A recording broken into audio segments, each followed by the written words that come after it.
રજૂ કરી છે પ્રાસંગિક. વિષય છે રાષ્ટ્રીય વિજ્ઞાન દિવસ.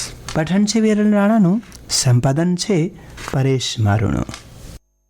ભારત હંમેશા જ્ઞાન અને વિજ્ઞાનની ભૂમિ રહ્યું છે. શૂન્યની શોધથી લઈને મંગળ સુધી પહોંચવાની સફરમાં ભારતીય મગજે દુનિયાને અનેકવાર આશ્ચર્યચકિત કરી છે. આજે જ્યારે ભારત વિશ્વની ત્રીજી સૌથી મોટી અર્થવ્યવસ્થા બનવા તરફ આગળ વધી રહ્યું છે, ત્યારે એની પાછળનું મુખ્ય ચાલક બળ વિજ્ઞાન છે. ભારતમાં એવા અનેક પ્રયોગો થયા છે જેણે માત્ર પ્રયોગશાળાની દિવાલો જ નહીં પણ કરોડો ભારતીયોનું નસીબ અને વિશ્વની દ્રષ્ટિ બદલી નાખી છે. રાષ્ટ્રીય વિજ્ઞાન દિવસ દર વર્ષે 28 ફેબ્રુઆરીએ ઉજવવામાં આવે છે. આ દિવસની પસંદગી પાછળ એક ઐતિહાસિક કારણ છે. 28 ફેબ્રુઆરી 1928 એ ભારતના મહાન ભૌતિક શાસ્ત્રી સર સીવી રમન એ રમન ઇફેક્ટની શોધ કરી હતી. આ ક્રાંતિકારી શોધ બદલ એમને 1930માં વિજ્ઞાનનું પ્રથમ નોબેલ પ્રાઇઝ મળ્યું હતું.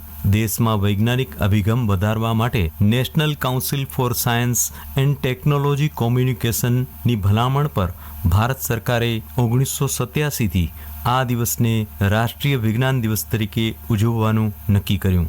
1921માં જ્યારે સીવી રમન લંડનથી ભારત પાછા ફરી રહ્યા હતા, ત્યારે એમણે સમુદ્રના પાણીનો ઘેરો વાદળી રંગ જોઈને કુતૂહલ થયું કે આવું કેમ.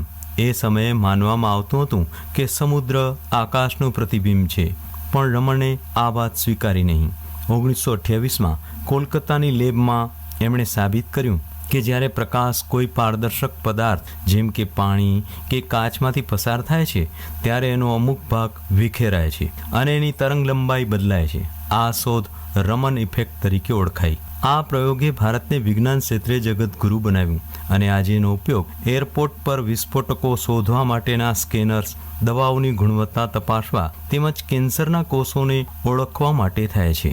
રાષ્ટ્રીય વિજ્ઞાન દિવસ 2026નો વિષય વિજ્ઞાનમાં મહિલાઓ વિકસિત ભારતના પ્રેરક રાખવામાં આવ્યો છે, જે વિજ્ઞાન ક્ષેત્રે મહિલાઓના યોગદાન પર ભાર મૂકે છે. 1901થી 2022 દરમિયાન 61 વખત મહિલાઓને નોબેલ પુરસ્કાર અને આર્થિક વિજ્ઞાનમાં પુરસ્કાર આપવામાં આવ્યો.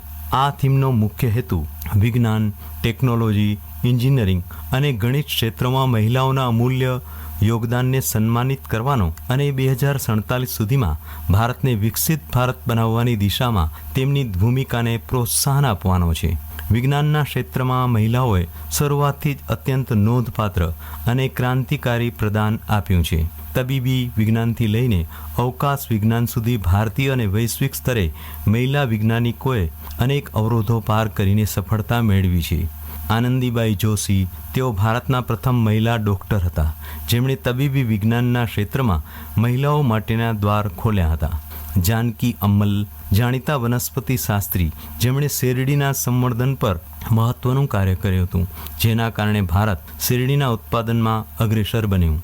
કમલા સોહોની, વિજ્ઞાનના કોઈ પણ ક્ષેત્રમાં પીએચડી મેળવનાર પ્રથમ ભારતીય મહિલા. તેમણે નીરાના પોષણ મૂલ્યો અને વનસ્પતિઓમાં સાયટોક્રોમ સી એન્ઝાઇમ પર સંશોધન કર્યું હતું. કલ્પના ચાવલા, અવકાશ વિજ્ઞાનમાં ભારતીય મહિલાઓનું ગૌરવ વધાવનાર પ્રથમ ભારતીય મૂળના મહિલા અવકાશયાત્રી.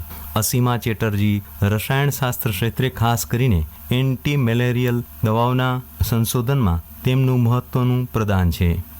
આ દિવસે દેશભરની શાળાઓ, કોલેજો, વિજ્ઞાન સંસ્થાઓ અને અન્ય સંસ્થાઓમાં વિવિધ વિજ્ઞાન પ્રવૃત્તિઓનું આયોજન કરવામાં આવે છે. વિજ્ઞાન પ્રદર્શનો, વિજ્ઞાન ક્વિઝ, વૈજ્ઞાનિક વક્તવ્યો, વિજ્ઞાન શિબિરો વગેરેનું આયોજન કરવામાં આવે છે. આ પ્રવૃત્તિઓનો મુખ્ય હેતુ લોકોમાં વિજ્ઞાન પ્રત્યે રસ અને જાગૃતિ જગાડવાનો છે. રાષ્ટ્રીય વિજ્ઞાન દિવસ વિશે પ્રાસંગિક આપે સાંભળ્યો. પઠન હતું વિરલ રાણાનું, સંપાદન હતું પરેશ મારુનું.